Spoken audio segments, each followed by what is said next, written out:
Miarahaba antsika rehetra, izao ny kanto nomena tompon'andraikitra voalohany ao amin'ny fiangonana Home Church Madagasikara.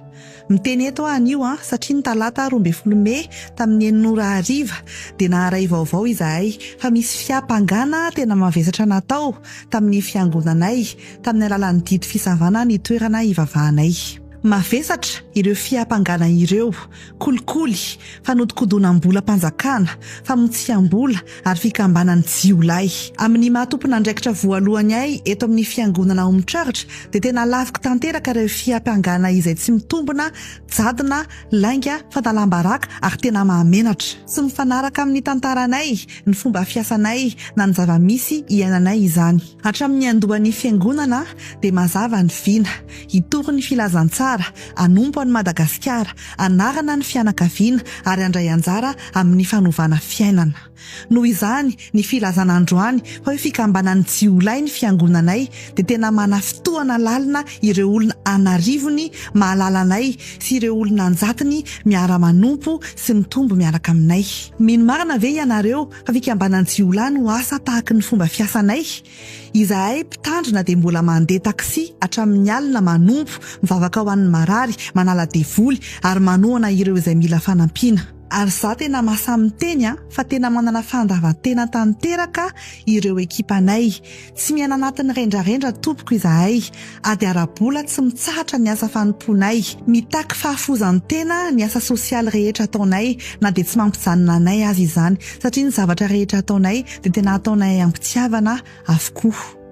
Andro Vitsimonja tao aorian'ilay rivo-doza dia anisan'ny voalohany nalefa tany Toamasina ny fiangonanay, tany amin'ireo faritra lavitra izay mbola tsy nahatongavan'ny fanjakana. Nitsangana hanompo ireo tanora ary 14 taona monja ny zandriny indrindra. Natory tamin'ny tany izahay, nozarainay, ny kely nanananay. Namana fianakaviana sy nanohana ireo trabona izahay na dia kely aza ny teo am-pelatanana, misaotra an'Andriamanitra amin'ny fitahiana ary naharitra izahay dia noho ny fanohana an'ireo mpino ao aminay, ireo fiangonana namana any ivelany ary ny diaspora. Miasa any amin'ny hopitaly Kamboty eny amin'ireo olona marefo, tanora diso lalana ary fianakaviana rava ny ekipanay. Ary ankehitriny dia ireo olona ireo indray no hampangana hoe jiolahy. Izao dia mandatanteraka ny hampangana ny ekipako. Tena tsy ekeko izany, ireo mpitarika, ireo mpitandrina ary ireo mpanorona izay manao ny ainy tsy ho zavatra, manome ny fotoanany sy ny fananany hanompoana ny firenena ka atao hoe jiolahy. Fantatrareo ve ny lanjany izany fiampangana izany? Tinainga fotsiny ireo fiampangana ireo fa tena opa mihitsy. Koa satria diso avokoa izany rehetra izany, lazao aminay ny marina, inona ny tena manelingelina anareo ao amin'ny fiangonanay. Satria tena tiako ho fantatrareo fa raha manenjika ny fiangonana ianareo dia ny asan'Andriamanitra no fingananareo. Satria ve izahay manao ny fotoam-pivavahana ao amin'ny arena sa meloka ve no mivavaka? Mino fa mbola tsy melohana ny olona mivavaka eto Madagasikara ary tsy ho tonga amin'izany isika. Talohan'izany dia tao amin'ny Stade Barea izahay, dia avy eo nasaina nandeha ampanajana. Avy eo izahay nanao fangatahana nakao amin'ny avoria nefa tsy nekena izany. Nikatana taminay ny varavarana rehetra ary ny arena Ivandry ihany no nanokatra ny varavarana taminay. Tsy miafina, tsy antsokotsoko ary tsy hoe tsy ara-dalàna akory itoeran'io. Ary efa hatramin'izay no nisy ny fotoam-pivavahana sy fiderana tao fa tsy Home Church irery ihany no nivavaka tao. Tsara izay mba ho fantatrareo. Na concert évangélique ary efa nisy tao. Koa satria fantatry ny rehetra androany fa diso ireo fiampangana ireo ary noforona tanteraka ilay raharaha. Inona marina no tanjonareo? Tena tiako ho fantatra hoe inona marina no tanjonareo? Aiza ny tianareo atongavana? Raha ny tanjonareo dia ny anatratra ny filoha Andry Rajoelina dia lazao mazava izany.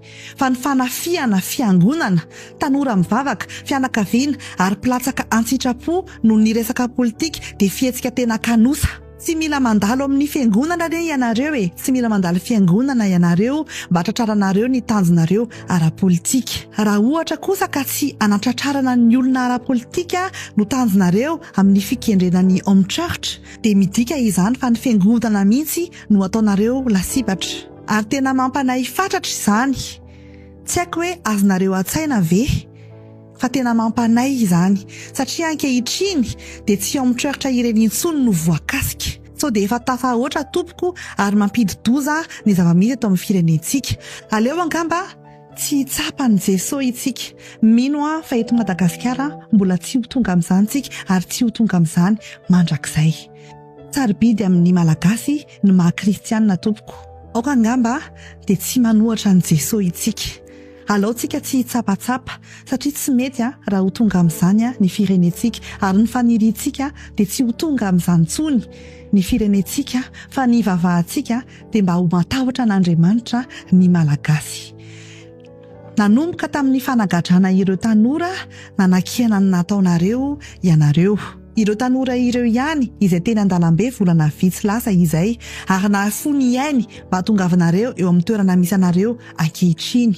Avy eo dia nitafianareo ireo ray aman-dreny ny olo-manakaja eto amin'ny firenena, zavatra mbola tsy nisy tao anatin'ny 80 taona izany tompoko. Manarak'izay ny sehatra tsy miankina izay mpamorona asa, ireo mpandraharaha fantadaza, nampitahorina sy nalaim-baraka nefany izy ireo no manangana isan'andro ny toe-karem-pirenena amin'ny asany sy ny fahavozan-tenany. Ankehitriny na dia nitafika aza dia tsy afa-bela amin'izany koa. Ny tenanareo ihany nefa no zarazarainareo ary izao dia ny androm-pivavahana indray no voakitika. Sao dia efa tsy raro ny tompoko. Koa manontany izahay, iza ny fiangonana manaraka? Iza indray ny fiangonana ampanganareo manaraka? Iza ny tanora hosamborina ankery manaraka? Iza ny mpandraharaha ho ampangaina amin'ny tsirariny manaraka? Hoaiza isika? Tsika ihany koa ny milaza mazava androany fa mijoro miaraka amin'ny fiangonana katolika izahay izay voaingana no nanamelika ny zava-misy ankehitriny. Mijoro miaraka amin'ireo rehetra mbola samy teny izahay. Mijoro miaraka amin'ity tanora manomboka milaza fa lasa lavitra loatra ianareo ity izahay. Satria tany am-piandohana dia tena tokony hitondra fanantenana ianareo, tokony hitondra fanavaozana ny firenena ianareo.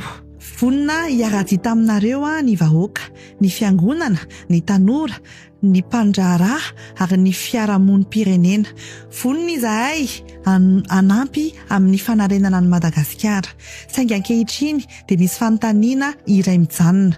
Aiza ny asanareo? Satria hita masy ny asanay eny amin'ny fotony, eny amin'ny hopitaly, eny amin'ny tontolony ambanivohitra, eny anivon'ireo kamboty, any am-ponja, eo anilan'ny tanora, eo anilan'ireo fianakaviana ary hatrany Toamasina aza taorian'ilay rivo-doza farany. Nisafidy ny anompo izahay. Anjaranareo izao no misafidy izay tena tianareo ahorona amin'ity firenena ity. Ho an'ny mpikambana rehetra ao amin'ny Home Church, ireo mpinay, ireo mpanorona ary ireo mpitarika miara-miasa aminay izay mivavaka mafy ary mitoetra ao anatin'ny fanahiana amin'izao zava-mitranga izao, aza matahotra. Raha toa ka mbola mandeha ao anatin'ny fahamarinana sy fitiavana isika dia Andriamanitra anamarina antsika. Itony fiainan'ny fiangonana, amarina antsin'Andriamanitra trany isika ary tsy misy olona ahasakana izay natombok'Andriamanitra tao am-poniny tsirairay avy. Na dia nakatonareo aza ny toerana hivavahanay dia tsy hijanona izahay, afaka manidy efitrano indray ianareo, fa ny fiangonana dia tsy voafetra ao anatin'ny rindrina efatra. Vao maika aza amin'izao fotoana izao, mihoatra noho ny taloha, aoka isika ho tena fiangonana hamonjy fanahy-trany, hanandratra ny anaran'i Jesosy, efa ho avy ny farany. Andaontsika tena atsoina le hoe fiangonana mijoro ary manararaotra ihany koa aho miteny an'ireo fiangonana rehetra sy ireo kristiana malagasy rehetra andao hijoro ara-panahy satria Madagasikara ho an'i Kristy ary Kristy ho an'i Madagasikara. Efa misy ireo ray aman-dreny efa nanomboka ny teny, andao anaraka ny ohatra napetrany. Mila firaisan-kina mihoatra noho ny hatramin'izay itsika. Tsy hijanona hivavaka ao an'ity firenena ity itsika, tsy hijanona hivavaka ao anareo izahay mba hanananareo fahasahiana hitondra ity firenena ity ao anatin'ny fahamarinana sy ny fahitsiana. Tsy hijanona hanampy ireo sahirana izahay, tsy ho foana ny fanantenana ho an'i Madagasikara. Manana drafitra ho an'ity firenentsika ity Jesosy ary fantatsika rehetra izany. Tsy avelanay anakananay tsy hanompo ny vahoaka ny fandrahonana sy ny fampitahorana samihafa. anao izay rehetra vitanay izahay amin'izay eo ampelatananay satria tsy elaka ny manompo any Madagasikara ary fantatray ihany koa fa tsy irery izahay. Ireo rehetra ezahanareo ampanginina amin'ny tahotra, tsindry, fanerena na fampitahorana, ireo rehetra mbola mino marina fa afaka mandray ny hoaviny antanany Madagasikara, tsy ho vitanareo izany. Fotoanan'ny Madagasikara izao, tsy ho vitanareo ny anakana ireo tanora izay tsy manaiky ho very fa nantenana, tanora ny hoaviny ty firenentsika ty. Tsy ho vitanareo ny anakana ny fiarahamonim-pirenena izay mbola mijoro hatrany. Tsy ho vitanareo ny fampijanonanareo mpandraharaha manangana ny firenena ity isan'andro. Tsy ho vitanareo ny ampijanona ireo ray aman-dreny sy olon-kendry mbola samy teny. Tsy ho vitanareo ny ampijanona ireo mpino izay mitohy mivavaka ho an'ny firenena. Mitodika ihany koa amin'ireo manam-pahefanao ary te hampita izao hafatra izao. Mijoro eo anilanay ianareo, mijoro eo amin'ny famarinana, mijoro ampahendrena, mijoro ampasahiana, mijoro ao anatin'ny fiadanana ary indrindra ao anatin'ny fitiavana. Mila fitiavana ny vahoaka malagasy satria antsika rehetra ity firenena ity ary satria ny hoavin'ny Madagasikara dia tsy ho ahorona ao amin'ny tahotra na ny fahanginana. Jesosy eo ankavanan'Andriamanitra dia mahita ny zavatra rehetra, mahalala ny zavatra rehetra ary mahita ny ao am-po ary mivavaka ao mba hitahy antsika rehetra izy. Ary ainganeny tsirairay andray ny andraikiny ary samy anjinika lalina satria ny tanjona dia ny ampandroso ny fanjakan'Andriamanitra eto Madagasikara.